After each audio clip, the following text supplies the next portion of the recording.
Muy buenas noches, mi nombre es Alberto Astorame Valenzuela. Estaremos dando continuación a la sesión anterior en donde yo les pude mostrar todo lo concerniente o gran parte de lo que correspondía al capítulo número 1. Si recordamos un poco la primera sesión que tuvimos de este curso, pues abarcamos gran parte de este capítulo en donde nos tomamos el trabajo de ir viendo las diferencias entre las versiones, configuración de unidades y la definición de los materiales, como el concreto por ejemplo, ¿no? Y vimos la parte de la definición de las secciones, tomando en algunos casos las secciones de vigas y columnas, ¿ok? Entonces, el día de hoy estaremos dando continuación y tratando de finalizar todo lo concerniente al capítulo número 1, ¿no? Este curso, llamado Análisis Sísmico de Edificaciones de Concreto Armado con ETAP usando la norma técnica E030-2018, abarca 5 capítulos donde se explicará el manejo del software, pero con la interpretación correcta cuando es usada bajo la norma peruana sismo resistente E030-2018. Entonces, damos por iniciado esta sesión. Y bueno, viendo el cronograma que tenemos, pues nos corresponde hablar acerca de las secciones de losas y muros, ¿no? Para ello me voy a apoyar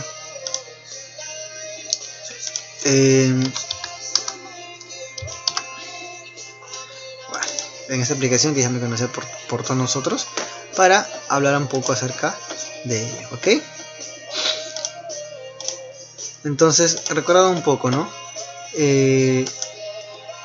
Acuérdate que el ETAP, como ya te mencioné, trabaja con dos grupos, ¿no? Los elementos frame y los elementos área. Dentro de los elementos frame hemos hablado acerca de las vigas y hemos hablado acerca de las columnas. Hemos definido secciones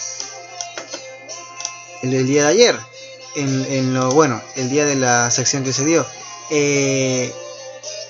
En las secciones, por ejemplo, para que creemos frame, creamos vigas. Hemos creado vigas, dos tipos de vigas. ¿Y cómo hacíamos? O agregamos una nueva propiedad o editamos uno que venía por defecto. Si yo quiero saber qué he hecho acá, en la pestaña modificar, me doy cuenta que le he colocado el nombre, le he colocado el valor del concreto y le he colocado las dimensiones que le quiero dar, ¿no? Pero como te mencioné, el programa para los elementos frame lo distingue como si fuera columnas. Entonces tenemos que ingresar a la pestaña de reforzamiento, porque esto por defecto viene así. Entonces uno tiene que asignarlo, cambiarle que ya no sea una columna sino sea una viga, ¿no? Y esa es la forma de cómo verlo gráficamente, es porque para una columna estas secciones aparecen con aceros de refuerzo en su interior, y en el caso de vigas no. Y me doy cuenta que en el caso de columnas, por ejemplo, aparece esta opción que está acá, ¿ok? Entonces hay que recordar esa parte que es muy importante. La clase anterior mencioné que sería bueno hablar acerca de las columnas que ya no sean cuadradas. Nosotros hicimos columnas cuadradas, que es lo más común, pero podemos hablar un poco acerca de cómo crear secciones para columnas circulares y para columnas rectangulares, que es lo que me interesa hablar antes de entrar a la parte de áreas donde vamos a ver lo que son losas y muros, ¿ok? Entonces, a ver, si yo tengo un plano en el cual tenga columnas circulares, ¿cómo haría para poder definir las secciones? De esta manera. En Define, donde vamos a definir las secciones, tú sabes que una columna es un elemento frame. Entonces, con respecto a los elementos frame, vamos a crear una nueva columna. Ya sabemos dónde es, ¿no? En la pestaña agregar nuevas propiedades, damos clic y elegimos. Dentro de lo que es objeto rectangular, ya te dan en la pestaña de los que son usados con más frecuencia, pues en la sección circular es la que vamos a trabajar el día de hoy. Si nosotros le damos clic a la sección circular, esta ya te va a dar como un formato, ¿no?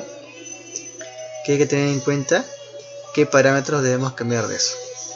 como ya te mencioné, al ser una columna, esta ya la reconoce y tú te das cuenta por los aceros que tiene en su interior.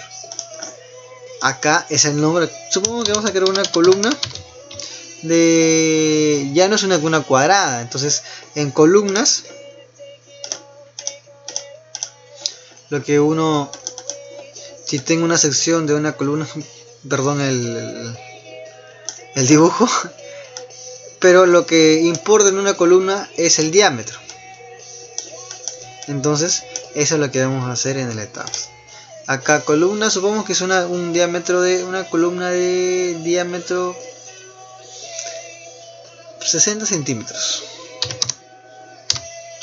Ok, eliges el material como ya hemos definido anteriormente, y acá te piden exactamente eso. ¿Qué diámetro tiene la columna? Al colocar 60, esto sería de esta manera. Supongamos que queremos una columna de 30.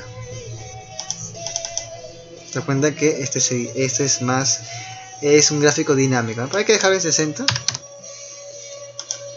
hasta acá. Al modificar el reforzamiento, ya hemos explicado un poco acerca de esto, acerca de las barras, ¿no? Entonces, eso tiene que ver con el reforzamiento longitudinal y tiene que ver con el reforzamiento transversal. Como lo repetí en la clase anterior, esta configuración no tiene mucha importancia cuando hacemos un análisis elástico, lineal, o esos análisis que te pide la norma peruana sismo resistente. ¿Ok? No tiene mucha importancia ir cambiando esto o modificar. Si tú lo dejas así o lo cambias, no te va a dar resultados diferentes a que si no lo hicieras. ¿Ok? Acá hay que tener en cuenta en esto. Acá te indica una columna y acá te indica la propiedad del acero que aunque está trabajando, un acero de refuerzo de grado 60. A modo para recordar las barras longitudinales, acá lo que te indicaba era el recubrimiento, que por lo general suelen ser de 3.5 centímetros. Acá el número de barras longitudinales, estamos trabajando con 8 barras que van a ir alrededor de todo el círculo de la sección, y el diámetro justamente de esas barras, ¿no? En esta parte de acerca de los estribos, los espirales, ¿no? Porque si te das cuenta, en el recubrimiento ya no son... acá deberíamos de configurar que sean justamente espirales, porque ya es un objeto circular. ¿Okay? Ya no son estribos rectangulares, son estribos espirales. Entonces, por acá tú puedes editar las barras. Supongamos que tengan 8 barras de 5 octavos. Y acá el confinamiento, que ahora son espirales. ¿Entiendes? Si tú ves acá la sección en una vista en elevación, pues justamente los estribos pues ya no son rectangulares, ya no son rectangulares, sino ahora son medias espirales, ¿no? Entonces, eso hay que tener en cuenta en el momento de indicarle al programa. Entonces podemos indicarle que sean espirales de 3 octavos, ¿no? Y si espaciadas a cada, ¿cuánto? A cada 10 centímetros. Entonces con un recubrimiento de 3.5, que es el recubrimiento en concreto, para columna, ¿no? Ya. De la forma como uno editaría. Vuelvo a repetir de que esta configuración no toma importancia dentro de los análisis que estamos haciendo. ¿Por qué? Acá hay una opción muy importante, no sé si que lo toqué en la clase pasada, pues el chequéame y diseñame. Y tienes dos opciones, que lo chequee el reforzamiento o que me diseñe el reforzamiento. ¿Cuál es la diferencia entre ambos? ¿Es importante tener en cuenta esto? Sí. Cuando tú ya pases a un diseño, el programa también te da la oportunidad no solamente de hacerte un análisis, sino también de poder hacerte un diseño. O sea, te permite la obtención de los aceros de refuerzos en vigas, en columnas y en losas y en muros, ¿no? En el caso de columnas, tú debemos de recordar que para el diseño de una columna, lo que importa bastante es el diagrama de interacción. Acuérdate que si yo tengo una sección de una columna con sus aceros de refuerzo,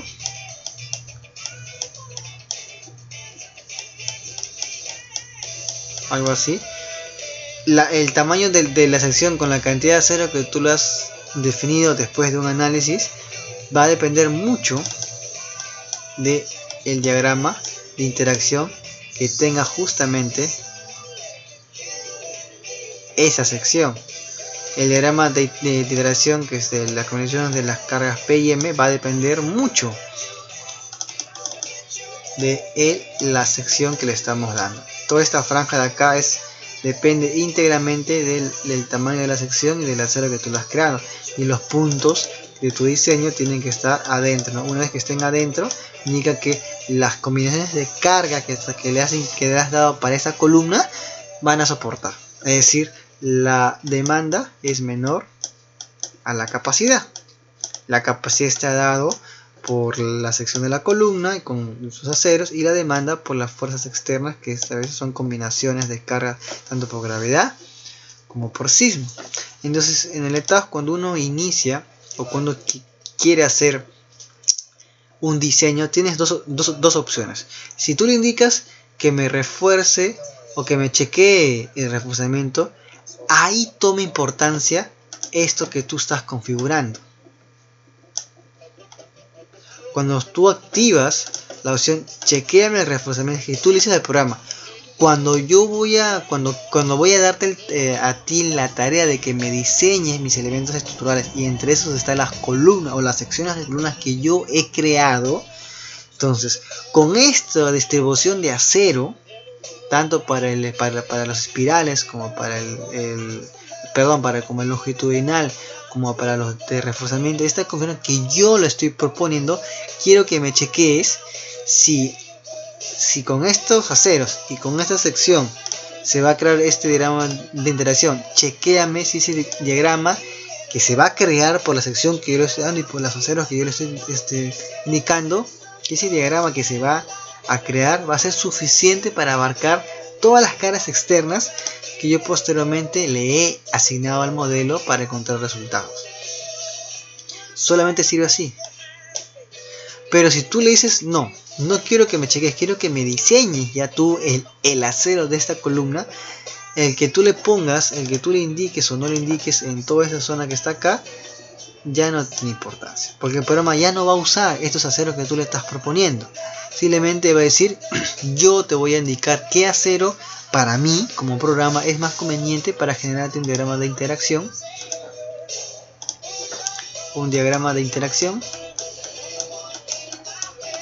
De toda su base de datos, el programa te crea un diagrama de interacción y te dice, este es el diagrama de interacción más óptimo que yo he encontrado. Entonces, son maneras, tú puedes crear o simplemente decirle que lo chequee o que lo diseñe. Vamos a decirle que lo chequee, pero ahorita no toma mucha importancia porque no estamos diseñando. Acuérdate que no es el tema ni el fin de este taller, no es el diseño, no es el análisis, es un paso antes al diseño. Entonces un correcto análisis, pues es de esperar que vas a tener un correcto diseño. Pero si te equivocas en el análisis, vas a tener resultados erróneos que van a darte un diseño equivocado o no óptimo. ¿Ok? Listo. La sección de tu columna. ¿Qué pasa ahora si nosotros queremos crear una columna rectangular? Ya no una columna cuadrada, sino una columna rectangular. En el tema de las columnas rectangulares me voy a tomar un tiempito para indicar algunas cosas, ¿okay? Hay mucho, pero mucho error cuando uno define una columna rectangular. ¿Por qué? No es lo mismo definir una columna de sección de esta sección que definir una columna de esta sección. Perdón. ¿Ok? No es lo mismo. Ya desde ahora te voy indicando que no es lo mismo. Pero tú me dirás, pero profesor, simplemente es la orientación. Sí, podría parecer que sí, pero acá entra a tallar un tema muy importante. Es el tema que veremos en la siguiente sesión. El tema de los ejes locales. Entonces, hay que tener bastante en cuenta en eso, ¿ok? Porque si tú defines una sección así, esto ya tiene definido en sus propios ejes locales.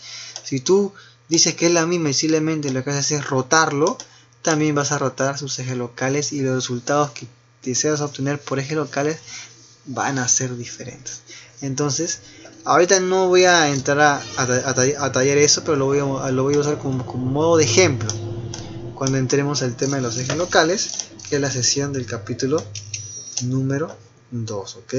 Ahí voy a tocar esto, no pierde cuidado, no lo voy a hacer, no lo voy a pasar de largo. Me parece un tema muy importante abarcarlo, ¿sí? ¿Por qué? Tú me dirás por qué. Te adelanto algo. Supongamos que tú tienes un plano, ¿ok? Estas son sus guías, algo así. Y en tu plano tienes secciones de columnas ya definidas. Tienes una columna de 30 por 60 y en otro lado tienes una columna también de 30 por 60, pero en sentido las dimensiones en sentido contrario. Cuando tú dibujes en el estado, tú quieres que tu planta te aparezca así. Entonces tú puedes dibujar la sección de esta manera y puedes cometer el error que al hacer esto simplemente agarras esta y la rotas. A modo de dibujo estaría correcto porque te ahorra trabajo, lo rotas. Pero como ya te repetí acá, a rotar también rotarían sus ejes locales y los resultados ya no van a ser los mismos. Va a haber un pequeño cambio ahí. Al menos que tengas bastante cuidado con eso, no te afectaría. Pero si tienes un montón de columnas y un grupo está rotado y otros no, se vuelve tedioso el trabajo para la obtención de los resultados en las columnas, que son axiales, momentos y corte. Una columna recibe axial, momento y corte. Y momento en las dos direcciones, que también vamos a ver qué significan esos símbolos. Porque se generan dos diagramas de interacción, en el eje más fuerte y en el eje más débil. Que es un elemento flexo de compresión. Entonces, no rotar. Vamos a ver cómo hacer para que te aparezca de esta manera. ¿Ok? Eso lo vamos a hacer ya más adelante, cuando entremos. Cuando yo entre el tema de los ejes locales, te voy a mostrar cómo hacer eso. ¿Ok? Lo que sí quiero ver ahora es el tema de losas. Ese tema es muy importante para la definición de las secciones. Nosotros sabemos que las losas, al menos acá en Perú, pues las más comunes o las que somos en nuestras construcciones son las losas aligeradas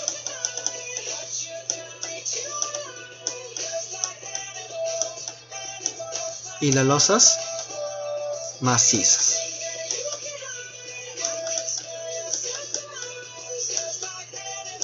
Ok, las losas aligeradas y las losas macizas. Debemos recordar que una losa maciza es una losa en donde justamente todo es de concreto. Y quien define la losa maciza es justamente su espesor, ¿no? Y su espesor va a ser como el pequeño operante que tiene esta losa, ¿no? Hay losas macizas de 15, de 7.5, de 20, de 25 y 35. Entonces eso es lo que lo define. En el caso de losas aligeradas, pues sabemos que es una losa con nervios de esta manera,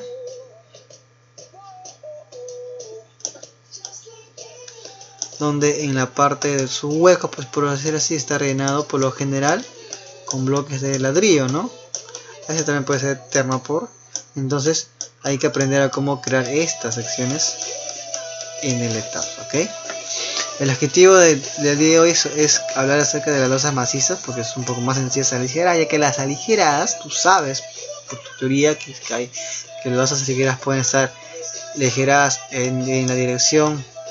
Y tengo un paño de un plano y voy a crear que las viguetas estén orientadas siempre en la menor dirección, ¿ok? A veces tú tienes un plano donde tienes direcciones más cortas y en un sentido y más largas en el otro. Ahí tienes que crear viguetas en este sentido y ahí tienes que crear viguetas en este sentido. Entonces tienes losas aligeradas donde las viguetas estén orientadas paralela al eje Y y donde las viguetas estén orientadas paralela al eje X. ¿Es lo mismo? No es lo mismo. Tampoco es rotar. La rotación en estos casos no es muy conveniente porque rota los ejes y las losas también tienen sus propios ejes locales. Entonces hay que tener bastante cuidado esa parte, ¿no? Ya te voy a enseñar cómo crear losas macizas para respetar sus respectivos ejes locales. Perdón, losas aligeradas para respetar sus respectivos ejes locales. ¿Ok? En el acta vamos a aprender a definir estas dimensiones que son conocidas, ¿no? Espérate, total, ¿no? Entonces, vamos a crear una dimensión, una sección para una losa maciza. ¿Cómo hacemos eso? En Define, tú ya sabes que en la pestaña Define vamos a buscar en las secciones, propiedad de las secciones, y ya no vamos a entrar a Frame porque ya hemos creado vigas y columnas. Vamos a entrar en la sección de Slab. Slab Section es la opción que te da para definir en las secciones de las losas macizas que se suelen trabajar. Por defecto te viene esto: Slab y Plank. Desde ahora te voy diciendo que el Plank ya es un tipo de losa que ya no es muy usado. Incluso cuando entramos a sus propiedades, no es ya muy utilizado. Lo que sí se utiliza bastante es el slab para la definición de losas macizas. Entonces vamos a trabajar. O si no, simplemente nosotros borramos. Bueno, acá no se puede borrar, vamos a cancelar un momento. Entramos de nuevo, sección de propiedades. En slab hay que borrar el plan. Y el slab, bueno, como se cuenta, ya no se puede borrar. Entonces podemos modificarlo o agregarlo. Voy a agregar una nueva propiedad. Así como hicimos con la viga, hay que agregar. Perdón. Al agregar una nueva propiedad, pues vamos a crear nuestra propia losa maciza. Acá ya sabemos que es el nombre, ya sabes que es el mismo, casi está, vete acostumbrando a que es el mismo formato cuando vas a definir secciones. Entonces vamos a poner losa maciza. Ponte que sea de 25 centímetros. Elegimos nuevamente, acuérdate que la sección depende del material que le estás dando, porque va a ser una sección, no es lo mismo decir una losa de 210 que una losa de 280. Vamos a dejarlo en 210. Esto de Shell-Tick, membrana layer lo voy a explicar más adelante en la próxima sesión, ¿sí? Pero generan cambios cuando son dimensiones un poco más elevadas. Y acá, simplemente, para que ya adopte la sección de losa, tienes que definirle cuánto vale justamente el espesor de la losa que tú quieres trabajar. Y una losa de 25 centímetros. Y ya está. De esta manera tú acabas de crear una sección de losa maciza de 25 centímetros. Lista para ser dibujada en el programa. ¿Ok?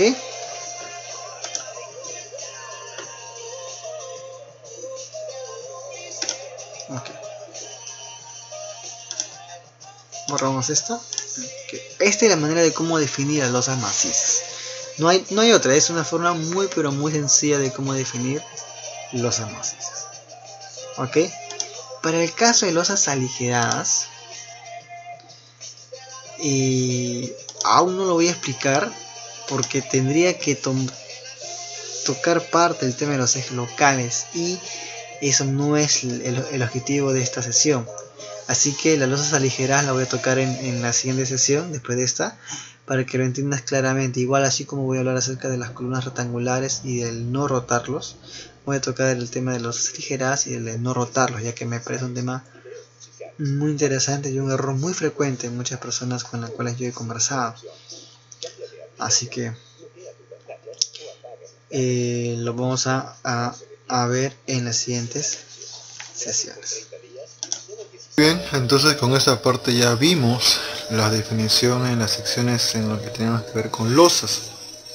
Como vuelvo a repetir, para la definición de una losa maciza es importante solamente conocer cuál es el espesor que tiene esta, ¿no? En el caso de losas aligeradas, sí es muy importante conocer las dimensiones de la vigueta como la dirección. Esas direcciones las vamos a ver cuando entremos a la parte de los ejes locales. Cuando entremos a la parte de los ejes locales, empezaré a explicar un poco cómo definir la dirección para las losas aligeradas en la cual estarán orientadas las viguetas. ¿Qué es lo que continúa? La definición para la sección de los muros. ¿Qué es lo que sucede en el tema de muros? En el tema de muros, nosotros ya sabemos que un muro es aquello que tiene una dirección una dimensión más pequeña con respecto a la otra. En el caso de un muro de concreto armado, por ejemplo, para la definición de estas secciones también es importante conocer qué espesor va a tener el muro. ¿Okay? Ya sea un muro de albañilería, ya sea un muro de concreto armado, es importante conocer cuál es el espesor, ¿no? Y los espesores típicos son de 20, 25, 30, 35 de acuerdo a la cantidad de rigidez que uno le quiera dar a su edificación. Obviamente ese espesor viene ya de un predimensionamiento dado al inicio de la estructuración para luego entrar al modelamiento. ¿Okay? ¿Dónde definimos las secciones para los muros? Acuérdate que en la pestaña Define hemos estado viendo ya la definición tanto de materiales como de secciones.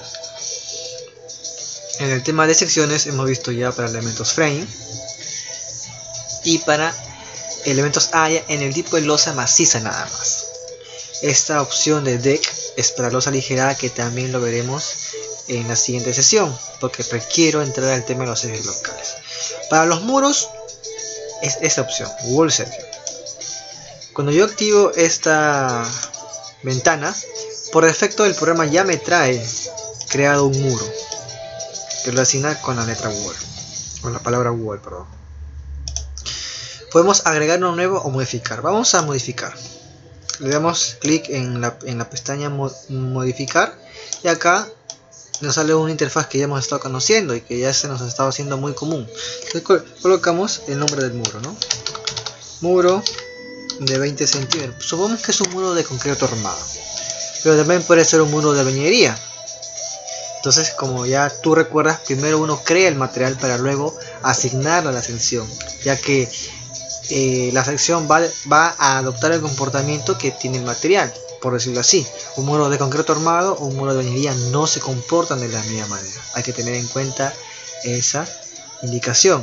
Ambos muros son muy diferentes. Mientras que un muro de concreto armado aporta una gran rigidez, ¿no? Porque eso es, digamos que es el aporte tanto del concreto como el aporte del acero, lo que da una resistencia ante las fuerzas sísmicas.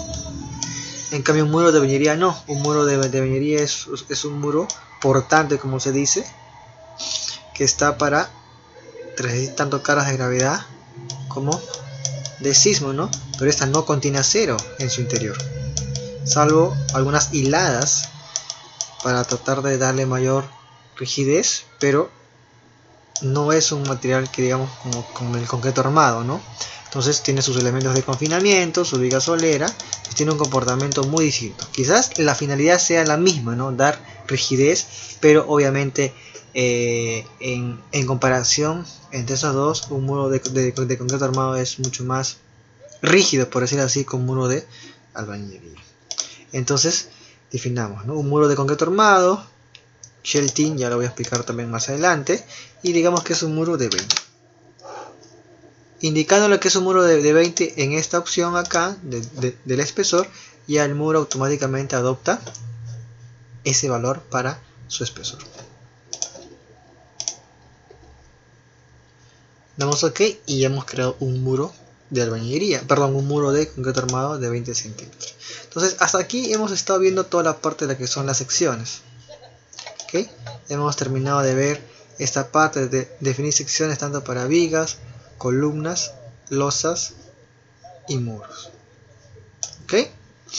Lo que quiero ver a continuación con ustedes es explicar un poco acerca de la definición de carga viva y carga muerta, que daremos con una pequeña introducción, ya que más adelante cuando veamos el modelaje entero de una edificación, sí voy a entrar a tallar a explicar cómo a fuerza los valores de carga viva y carga muerta. ¿Qué es lo que sucede? A ver, un momento por favor.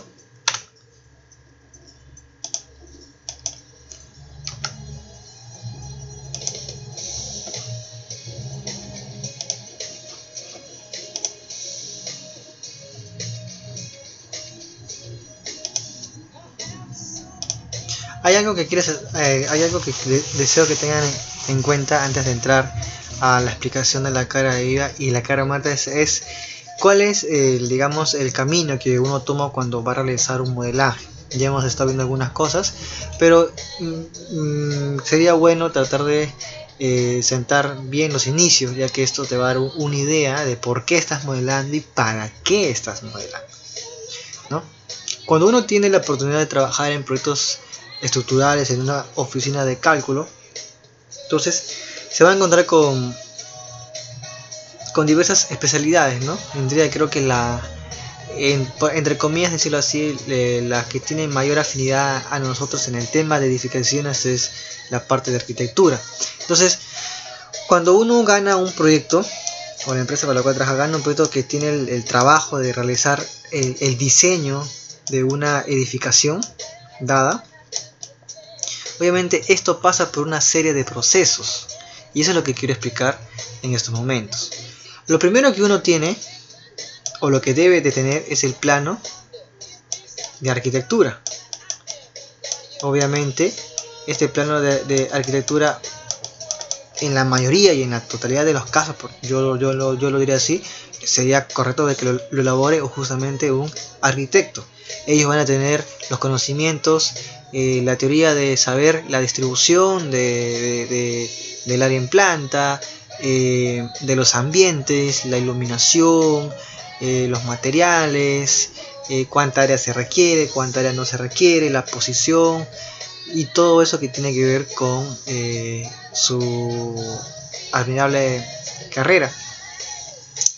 Entonces uno cuenta con el plano de arquitectura, ¿no? En el plano de arquitectura tú no ves o no se define con tanta claridad la parte estructural.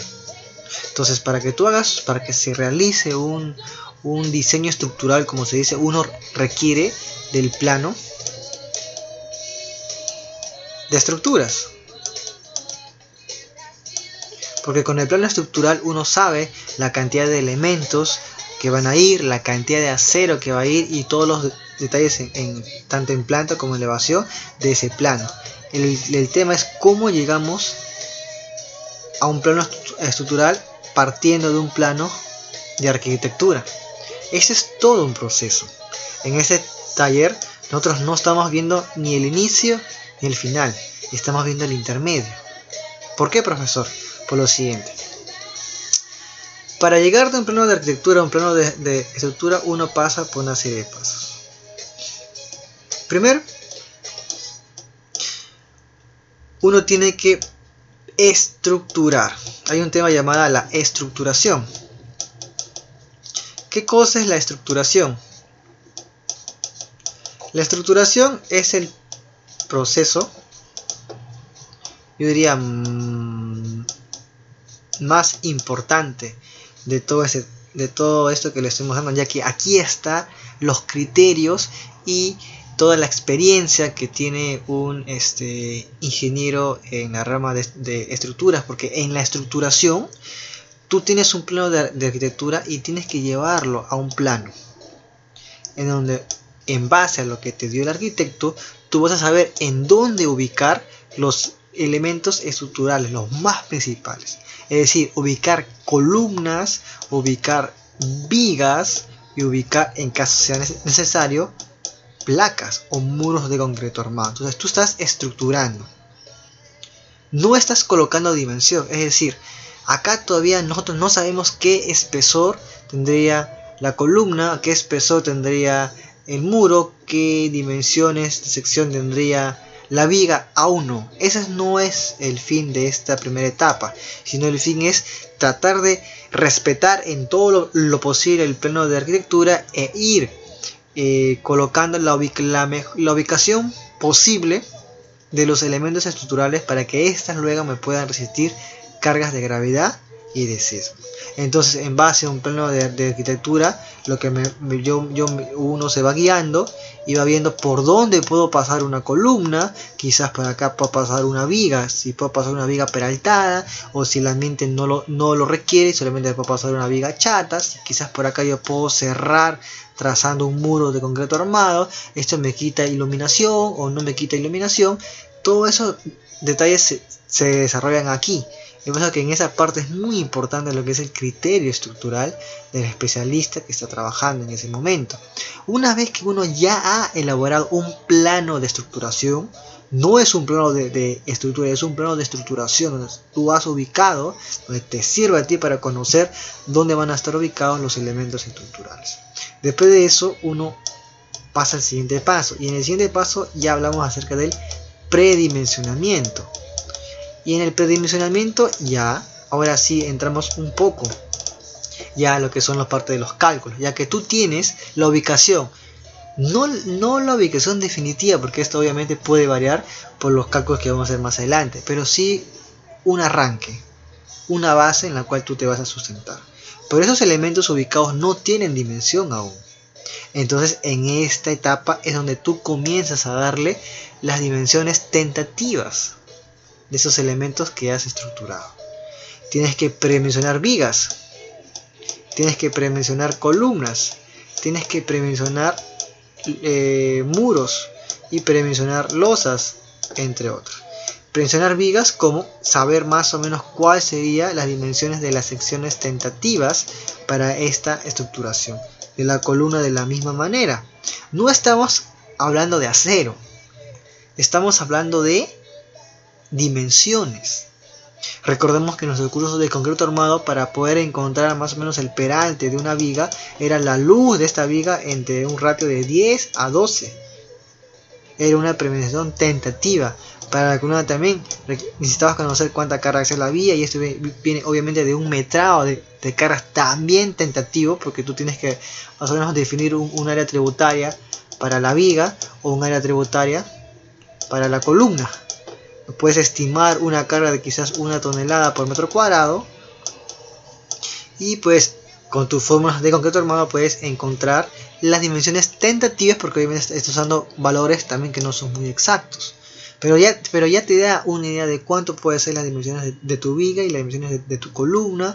También para un muro de la misma manera sacas el espesor tentativo, y por una losa igual puedes sacar más o menos cuánto es el espesor tentativo de una losa, si vas a crear una losa aligerada o una losa maciza. Todo eso se ve en el tema de predimensionamiento.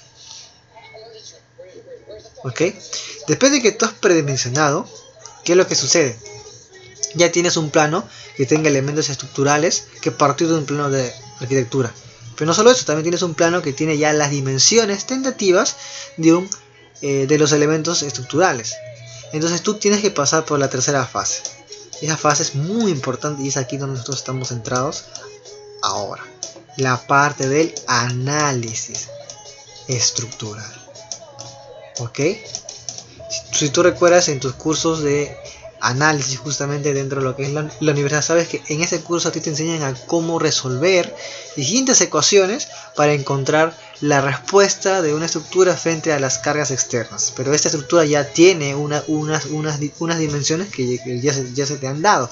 Tu único trabajo es encontrar cuánto se ha desplazado, cuánto se ha deformado, cuánto ha girado en base a muchos métodos, ¿no? El método más conocido es el método de las matrices de rigidez. Eso mismo hacemos acá.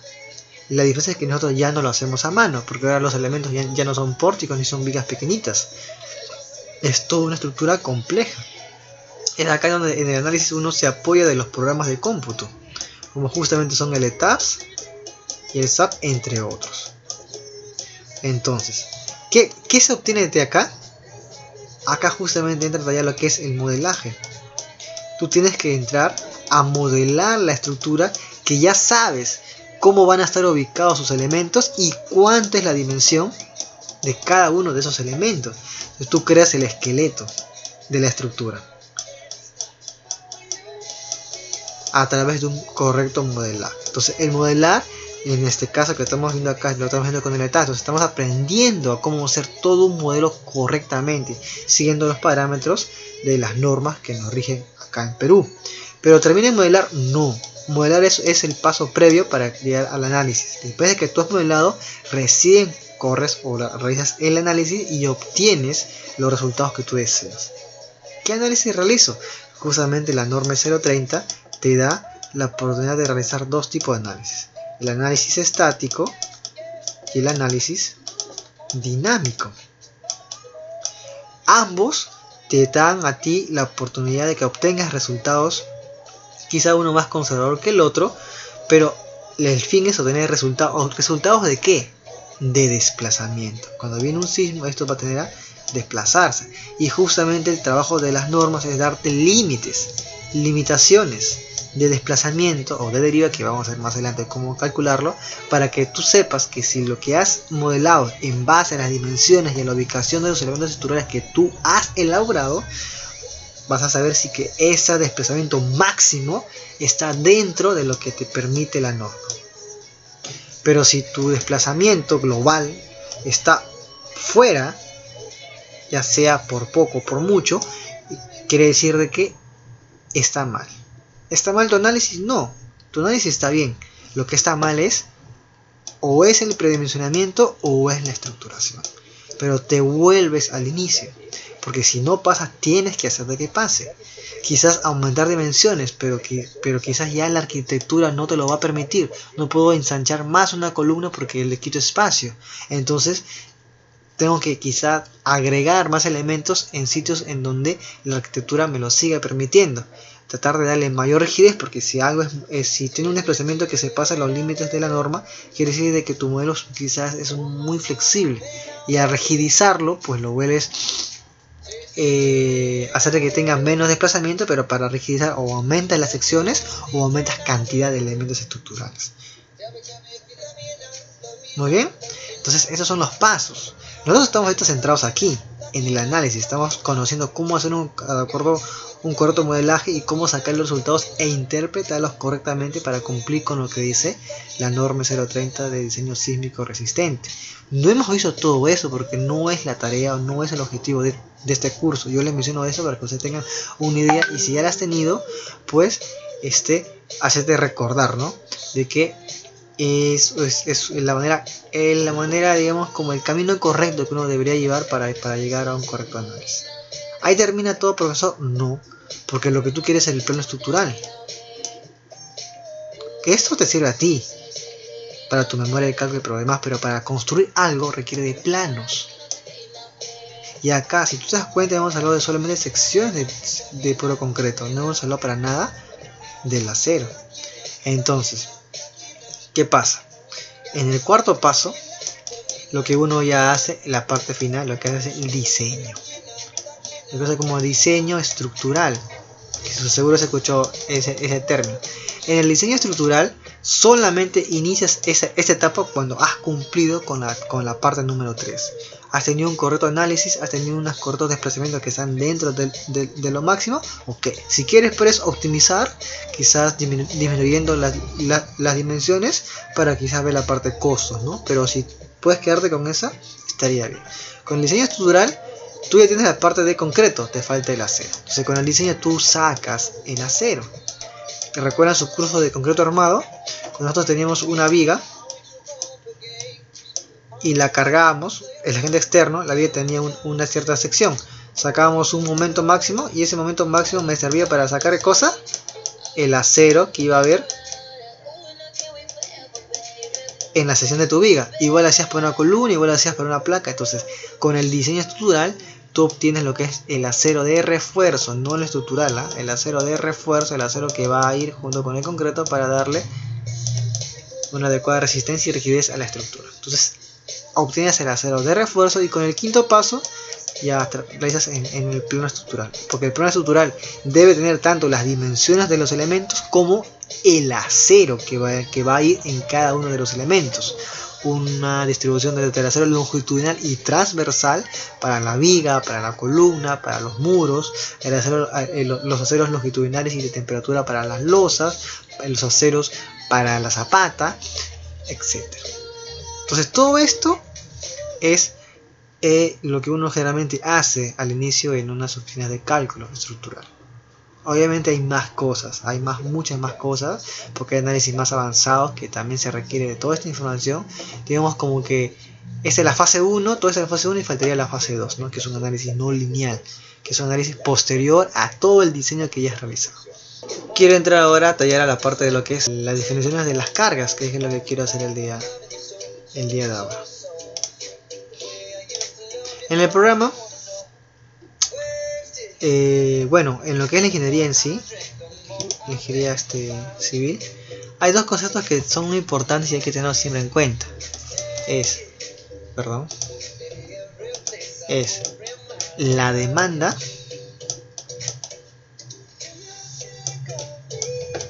y la capacidad. Quizás ya las he escuchado, pero es bueno recordarlo porque de ahí quiero que tengamos la parte de cargas. La demanda es todo lo externo, es decir, son los agentes externos.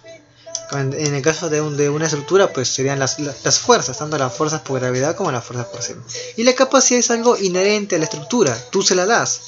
Tú le das capacidad a la estructura cuando le colocas secciones, cuando le colocas el material correcto, cuando vas elaborando un predimensionamiento y vas dando un plano como ya te expliqué hace unos minutos. Entonces, la demanda es la fuerza y la capacidad en sí es todo lo concerniente a la estructura. Entonces, si tengo acá la demanda y tengo acá la capacidad de la estructura, tú haces todo esto ¿para qué? Para que una estructura falle o resista ante las cargas externas. Obviamente para que resista. Entonces tu capacidad debe ser mayor a la demanda. Mirándolo desde un lado opuesto, la demanda debe ser a lo más igual a la capacidad estructural. La demanda es ajena, no depende de ti. Depende de la zona sísmica, depende del metrado de cargas y de todo lo que escapa de tus manos. Eso no lo puedes controlar, pero esto sí lo puedes controlar, la capacidad estructural. Por eso justamente aquí está el trabajo de la ingeniería estructural, darle una adecuada capacidad con dimensiones correctas, con adecuada estructuración, adecuado predimensionamiento a la estructura para darle una correcta capacidad, de manera que esta siempre sea mayor a la demanda. Es por eso que el ratio de demanda-capacidad siempre debe ser menor o igual a 1. A lo más sería 1. Pero mientras que esté en el 70-80% tenemos un diseño correcto. ¿Ok? ¿Por qué te explico esto? Porque justamente la demanda, el programa lo trabaja con el tema de cargas. ¿Cargas? Claro. Tú tienes fuerzas, tienes cargas, tienes una carga muerta, tienes una carga viva. ¿Ok? Tienes una carga muerta y tienes una carga viva, que es lo más común que hemos visto en nuestros cursos. Y el programa también te enseña o te indica dónde tienes que definir justamente esas cargas. Antes de entrar a tallar en eso, quiero que tengamos en cuenta en algo. El programa por defecto te da carga muerta y carga viva. Quiero que lo veamos acá. En el mismo programa, en la pestaña Define, si nos vamos a Load o patrones de cargas, si lo quieres ver en español, tú le das clic acá y te muestra esta ventana que está acá. Por defecto el programa ya tiene creado dos cargas, carga muerta y carga viva. ¿Ok? Entonces las columnas te voy a explicar ahorita, pero que me voy a seguir apoyando de esto para explicarte algo más. Tú como estudiante, tú como personal, sabes que vas a tener que tomar en cuenta la carga muerta, la carga viva para el modelo que estás analizando. Tú sabes cuánto es el valor numérico de la carga muerta y de la carga viva. El programa también te puede reconocer números, pero el programa no va a saber exactamente si es una carga muerta o es una carga viva, es una carga de nieve, es una carga de viento o una carga de sismo.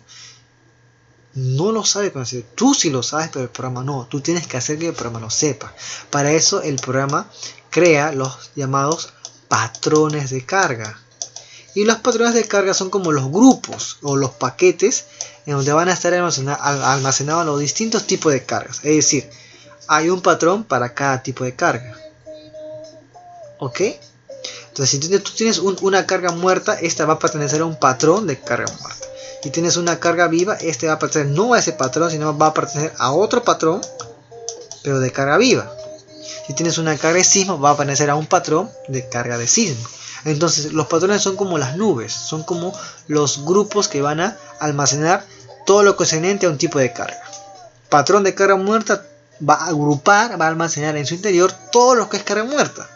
Tienes carga muerta quizás de acabados, carga muerta por tabiquería, carga muerta por otras cosas más, y ahí lo va a almacenar. Tienes carga viva, ahí también va a tener otro grupo para almacenar la carga viva. Entonces eso es lo que hace el programa internamente. Y por eso cuando vemos en esta pestaña que está acá, tú te das cuenta que es acá patrones de carga. Y este es el nombre del patrón de carga. Tienes un patrón de carga llamado DEAT y un patrón de carga llamado LAI. Y el tipo justamente es el DEAT es un tipo de carga muerta y el LAI es un tipo de carga viva. Ahora, si tú eres muy observador, te das cuenta que acá hay un multiplicador que define a 1 como a 0. ¿Por qué hace eso? Eso es muy importante y quiero que lo tengas muy en cuenta, esa parte. ¿Por qué? Acuerda que nosotros hemos creado secciones de vigas, columnas, losas, bueno, vigas, columnas y muros. También algo de losa. Pero hemos creado, por ejemplo, una viga como un elemento línea. Pero tú sabes que una viga no es un elemento línea, sino se representa en el dibujo como un elemento línea. Pero eso de acá, ¿tiene un material o no? Y tiene una determinada sección, porque tú lo has definido. O sea, estamos hablando de que tiene un cierto volumen. ¿Tiene un volumen o no? Cuando tú lo dibujas, en el plano vamos a ver que tiene un volumen, porque tiene una sección y luego tiene una dimensión en la cual tú lo vas a dibujar. Tiene un volumen. Y aparte, por el material mismo, tiene un peso específico. Es decir, el peso específico te da la densidad del elemento. Si tienes una densidad y un volumen, por ende tienes un peso propio de esa viga. De la misma manera para la columna y para los dos elementos. Estos elementos no son solamente líneas, son elementos que tienen un peso propio, inherente a ellas, que escapa de ti. Entonces todo ese peso propio, sumado de cada elemento, hace un peso propio global para la estructura que tú vas a dibujar. Y ese peso el programa lo está metrando, porque el programa internamente metra cuál es la longitud de la viga, cuál es la sección que tú le has definido y cuál es el peso específico del material que tú le has asignado. Entonces te va a metrar internamente cada uno de esos elementos. Te va a metrar. Al metrarte te genera un peso. Pero ese peso lo tiene que almacenar en un patrón de carga. Ya te expliqué eso. Esos pesos, las cargas no están sueltas andando por ahí. Se tienen que asignarles a ciertos patrones. Entonces el programa lo que hace es lo siguiente. Crea un patrón que es el patrón de carga muerta y le da un multiplicador de 1. Este 1 quiere decir que el 100% de todo lo que tú has dibujado, el programa lo ha metrado. Y al metrarlo generó un peso. Y al generar un peso lo ha insertado en el patrón de carga muerto. Eso es lo que hace el programa al colocarle un multiplicador de 1. Si tú le cambias a 1 a 0, quiere decir que ni este patrón ni este patrón tienen almacenados el peso propio. ¿Y dónde se va a almacenar? En ningún lado, porque tú le has puesto el 0. O sea, 0% de lo que el programa metra lo va a asignar a cada uno de los patrones. Entonces harías un modelo en el cual no estás considerando el peso propio, y eso es incorrecto. Porque hay deformaciones que son producidas al inicio por el peso propio de los elementos. O sea, hay que considerarlos. Ahora yo puedo poner acá 1 y acá también le puedo poner 1. O sea, voy a tener dos patrones con carga con un multiplicador de 1, 1. ¿Eso es correcto? Tampoco es correcto. ¿Por qué? Porque estaría duplicando el peso propio. Si digo que DEA tiene 1, digo que el 100% está asignado en ese patrón. Si digo que LAI también tiene 1, digo que otra vuelta el 100% se va a asignar también en ese patrón. Entonces voy a tener dos patrones que van a estar almacenando todo el peso propio. Es decir, el peso propio se está duplicando. Y eso también es incorrecto, porque estarías generando mayores resultados de lo que normalmente no se debería generar. ¿Me dejo entender? Entonces, eso tiene que ver mucho con los patrones de carga. Esa parte yo lo voy a explicar con más detenimiento más adelante, pero quería darte como una pequeña introducción, ya que todavía no vamos a asignar carga. Pero acá hay una gran variedad de tipo de carga. Y eso quiero que veamos más adelante poco a poco. Pero sí, no quiero que te olvides, tener siempre presente esta parte de acá, del multiplicador, porque eso es muy pero muy importante y vamos a entrar a tallar más adelante.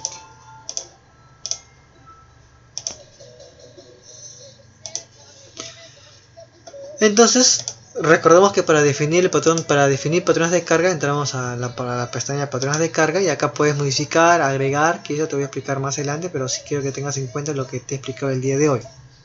¿Okay? Puedes agregar mucho más patrones de carga. Eso lo vamos a hacer a medida de que avancemos en las distintas sesiones. Vamos a crear varios tipos de carga. También te voy a explicar más adelante. Pero el multiplicador solo debe ser uno para un patrón de carga. Así darías que un patrón almacene el peso propio y los demás no tengan que ver nada más con ese peso propio. ¿Ok? Muy bien. ¿Listos? Pasemos a lo siguiente. ¿Qué es lo que nos corresponde ver ahora? División de carga, vía de carga muerta, ya te expliqué. Esas dos partes de acá. La asignación de un autoguardado y un guardado de compilaciones por de efecto. El Etaps en sus nuevas versiones tiene la opción de indicarle al programa cada cuánto tiempo quieres que te dé una noticia para que tú empieces a guardar tu trabajo. Y eso es muy importante porque ayuda de mucho, ya que a veces elaboras un modelo muy complejo y te entretienes tanto en esto y no te das cuenta y simplemente se cierra el programa o se va la luz y eso ya no se puede recuperar. ¿Ok? Entonces en la pestaña opciones hay una icono de un disquete que se llama autoguardado del modelo, ¿no? Cuando uno le da clic aquí te dice, ¿no? Te da la opción de que dice quieres que se dé como que un autoguardado y especifiques el intervalo cuando le des clic acá. Acá tú especificas el intervalo. Cada cuánto tiempo quieres tú de que el programa te indique de que eso de acá se vaya a guardar, ¿no? 10 minutos, 5 minutos, si tú pones 10 minutos, cada 10 minutos el programa te va a dar como una alerta, como un mensaje de que guardes lo avanzado, ¿no? Si tú le das OK, vas a esperar que te des. Ahora, eso de acá, este mensaje solo te va a salir para cuando tengas abierto o estés trabajando en este modelo. Cuando tú abras otro modelo no te va a aparecer, ¿no? Tendrás que regresar nuevamente aquí y asignarle el intervalo para que te recuerde. Entonces, mejor dicho, lo harías por modelo, ¿no? ¿Hay una forma de que se guarde en la base de datos? Sí. Después de que hayas hecho eso, pues podría decirte la opción que está acá, guardar propiedades por defecto, y se guardaría. El problema es que si yo le doy clic acá, todo lo que he creado ahorita, muros, vigas y losas, también se van a guardar. Es decir, esta es una opción que debe realizarse cada vez que tú quieras guardar cosas específicas, cosas que sabes que se van a usar siempre en cualquier modelo que tú abras. Una viga de 30 por 60 por lo general no siempre se usa. Una columna de 50 por 50 tampoco, no siempre se usa, por eso que debes tener bastante cuidado. Entonces se recomienda hacer esto antes de crear tus secciones, antes de crear tus secciones de vigas, columnas, muros y losas, ya que al hacer esta opción que está acá, se guardarían también, aparte del intervalo de tiempo, se guardaría también las secciones de los elementos, y cuando tú hagas un modelo van a aparecer aún así no los quieras utilizar. Es por eso que yo te recomiendo hacer el autoguardado, ese disquete, antes de que definas cualquier cosa, y con esta opción lo guardas por defecto en la base de datos y tranquilamente luego empiezas a trabajar con tus secciones. Entonces hemos visto ya todo lo concerniente al capítulo 1. Ok, hemos visto casi todo lo concerniente al capítulo 1 en estas dos videos, el primero de 2 horas y el segundo ya un poco más de 1 hora, donde hemos aprendido a ver las diferencias entre las versiones del Etaps, hemos aprendido a configurar unidades, hemos aprendido a definir materiales en concreto, hemos aprendido a definir secciones también en concreto, ya sea para vigas, para columnas, para losas y para muros. Hemos aprendido a definir carga viva y carga muerta y la importancia del multiplicador 1, ya que el programa te va a metrar siempre todos los modelos, todos los elementos que tú estás creando tienen un peso porque tienen una dimensión y tienen una densidad. Y hemos aprendido a crear un autoguardado y a guardarlo justamente por defecto, que fue lo último que te expliqué. Así que conmigo fue un gusto y nos vemos en el próximo video entrando al capítulo 2, sistema de ejes locales y en elementos estructurales.